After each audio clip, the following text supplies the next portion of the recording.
പുത്തൻകാവിൽ തിരുമേനി മുതൽ എത്രയോ വിശുദ്ധന്മാർ ദൈവവചനം ഘോഷിച്ചെടുത്ത ഏഴയും പാപിയുമായി എന്നെ ദൈവം തൻ്റെ വചനവുമായി അയച്ചിരിക്കുന്നതെന്ന് ഞാൻ ശിരസ്സു നമിക്കുക.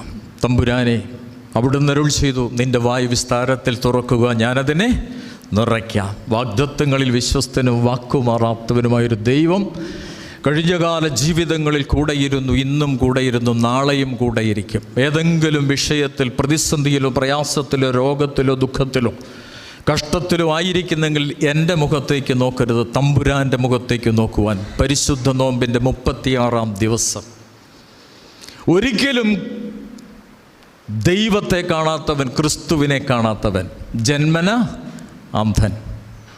അവൻ ക്രിസ്തുവിനെ കണ്ടു മടങ്ങിപ്പോയി. കൂടെ നടന്നവരൊക്കെ ക്രിസ്തുവില്ലാതെ മടങ്ങിപ്പോയി. ഏതനുഭവത്തിൽ കടന്നു പോകണമെന്ന് അവനവൻ ചിന്തിക്കണം.